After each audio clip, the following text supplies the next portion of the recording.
What are the things which you should keep in mind while attempting the numericals?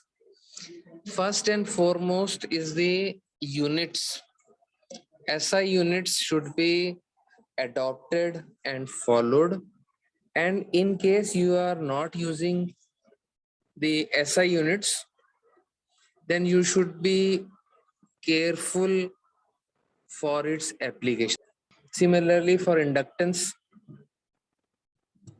its unit is Henry, but if its magnitude is less, then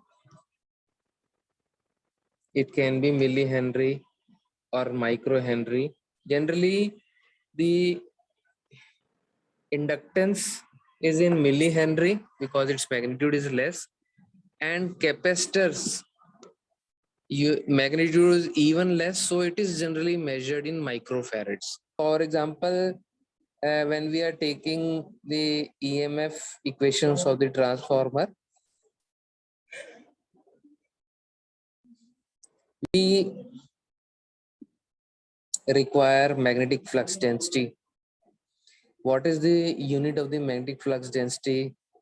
Is it Weber per meter square in SI system, or is it Tesla, or is it Gauss?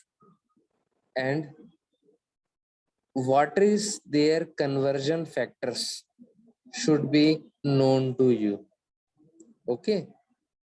For example, the numerical may contain the units in Gauss or Tesla. So you should be well aware that when Tesla is equal to 10 raised to power 4 Gauss. Okay. Until and unless you know this thing, it will be a failure. Similarly, the area of the core of the transformer, it can be in SI system or it may not. Okay, so that time you should know that 100 centimeter is equal to 1 meter, because meter is the SI unit. And similarly, if you are calculating the area, then 1 centimeter square is equal to 10 to power minus 4 meter square. Okay. Okay, so and regarding the type of the voltage which is being supplied as a phase supply system, same concept of single phase and three phase will be applied. It means that the voltage at the supply end will be of RMS quantity, RMS type. Okay. And if at all some instantaneous power is given, then you are required to convert that maximum value to the RMS quantity. So in the first numerical, it is desired to have a 4.13 milliweber maximum core flux in a transformer at 110 volts and 50 hertz. Again, if at all frequency is not given in the numerical, it is to be taken as 50 hertz as per our Indian standards. Okay. If it is 60 hertz according to US standard, then it will be specified in the numerical. Okay. If it is not given, it is 50 hertz. Okay. Now determine the required number of turns in the primary. Okay. So until and unless there is the potential difference between the V1 and E1, or there is a drop in the primary, this V1 and E1 will be same. Okay. If at all it is different, it will be mentioned in the numerical. Okay. It can be like that. Okay, 2 volts drop is observed, or you can say 2% drop is observed. If 2 volt is given, then it is good enough. For example, in our case, the supply voltage is 110 volts. If 2 volt is given as a drop across the primary resistance and the reactance whatsoever it may be, then the E1 will become 108. Okay, here the flux, the maximum flux is given in milliweber. Okay, so this milliweber is to be changed into Weber, like 4.13 into 10 to the power minus 3. Okay, okay, now things are clear. So formula of the EMF is E1 equal to N1 4.44 F 5M N1. Okay, so frequency is known to us, maximum flux is known to us, EMF is known to us, and N1 or the number of turns of the primary side will be calculated. Okay, so in this second numerical, a single phase transformer has 350 primary and 1050 secondary turns. The net cross-sectional area of the core is 55 centimeter square. If the primary winding is connected to 400 volts single phase supply, calculate the maximum flux density. Okay. Okay, so in this numerical, the area is given in centimeter square. So first of all, we will convert it into SI system. Then it is divided by 10 to the power 4 to get the area in meter square. Now the primary winding and the secondary winding both are given. So using the primary winding and the formula of the EMF, we can calculate the flux, maximum flux. So now phi is equal to BA, so phi M is equal to BMA. So we will divide this to get the value of the flux density in Tesla. Okay, and the second part, SI system is represented in Tesla and also in Weber per meter square. Next is the EMF. So since EMF is directly proportional to number of turns, so E1 upon N1 is equal to E2 upon N2, and it is all three quantities are known to us, only E2 was unknown and hence calculated. So this is again a small 2 marks type of derivation. Okay, just to emphasize the point that the EMF of the primary side lags behind the flux by 90 degrees. So if phi is equal to phi m sine omega t, so now E1 is equal to minus N1 d phi by dt. So if we substitute this phi m sine omega t, if we differentiate phi m sine omega t, what we will get?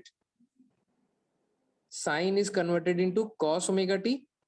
Okay, phi m is out and omega is also out multiplied. So this cos omega t can be sine 90 minus omega t, and sine of minus theta is minus sine theta. So this minus sign before N1 comes at the degree end or at the angle end. So we get E1 is equal to N1 omega phi m sine omega t minus 90 degrees. Okay.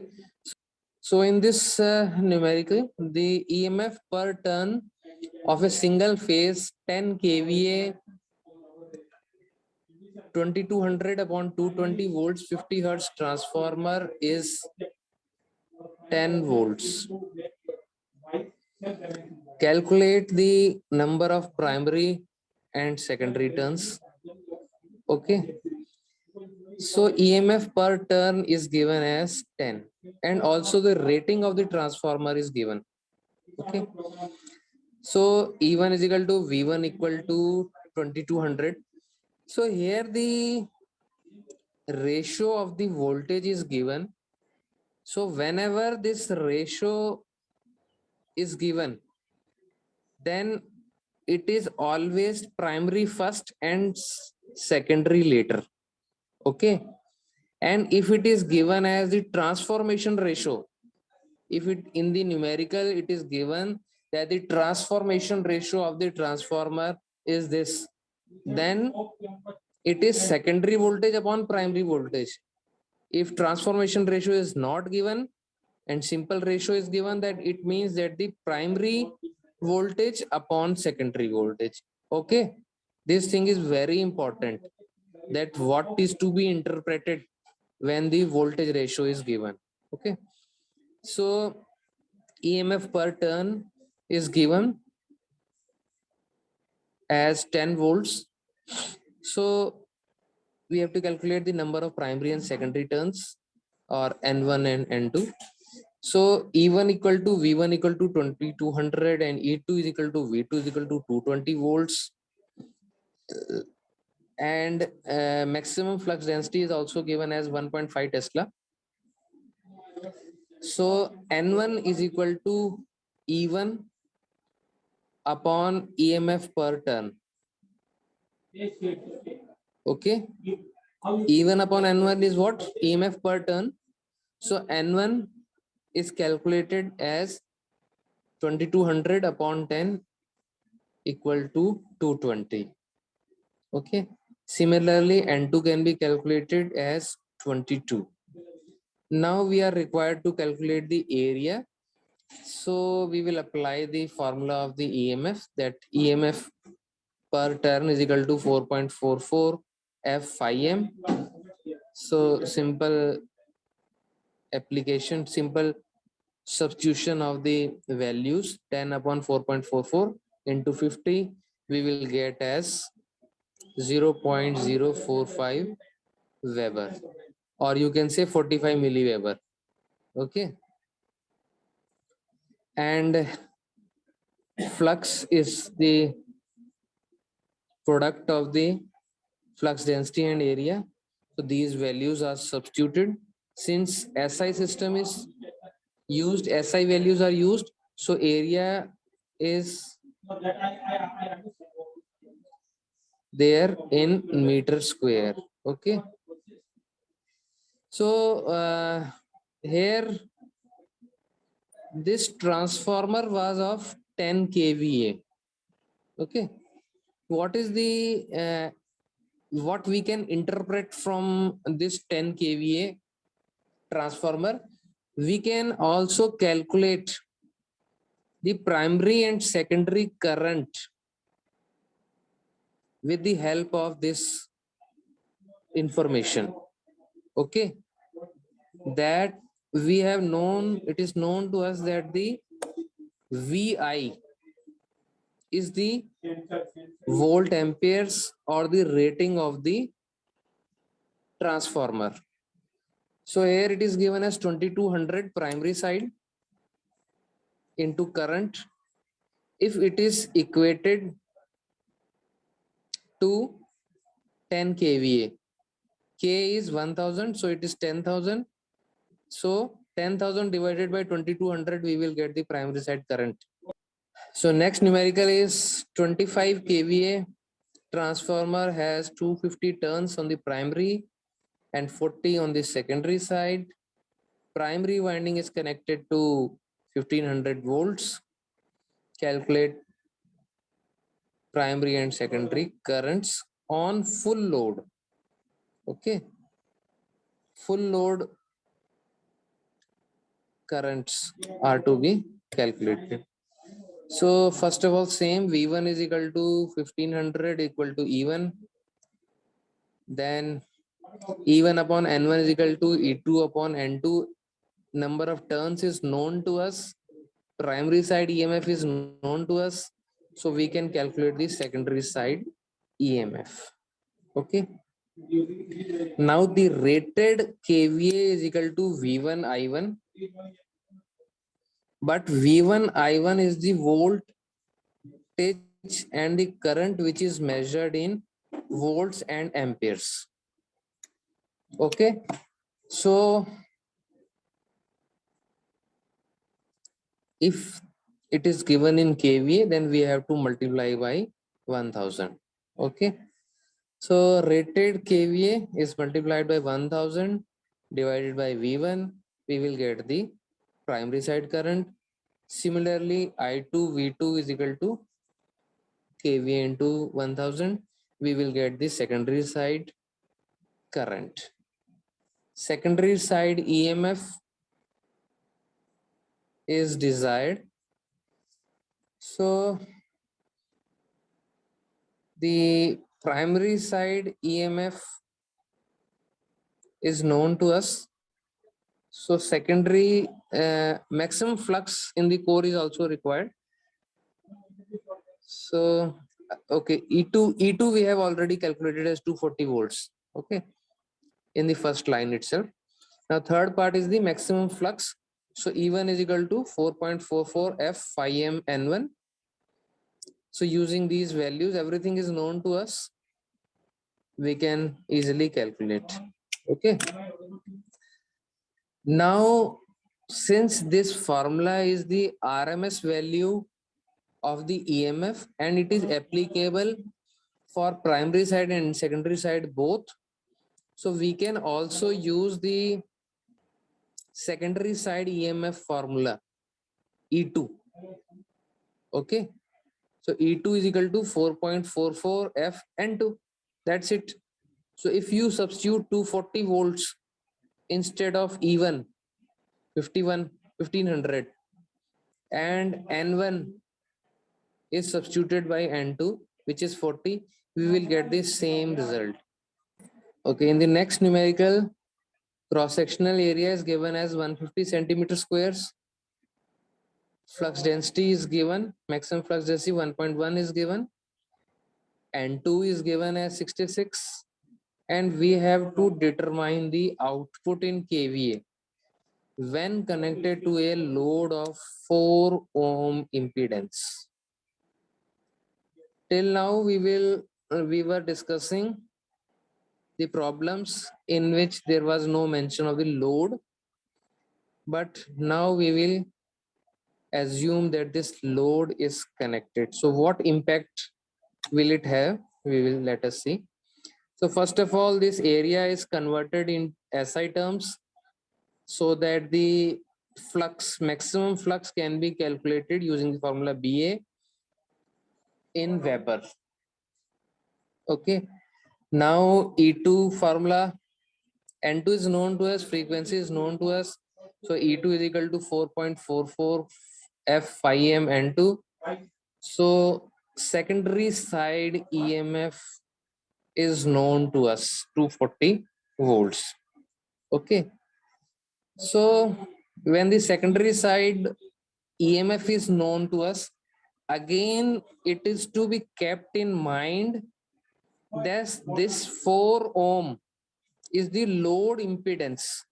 It is not the drop which is between the EMF and voltage. Okay. So voltage across the load is V2. Load impedance is given as 4. So when we divide these two, we get the secondary side current. And again, this is RMS quantity. Okay. So this output in kVA is VI if it is taken in volt amperes, but if it is taken in kVA, then we have to divide by 1000 to get the output in kVA. Okay. So this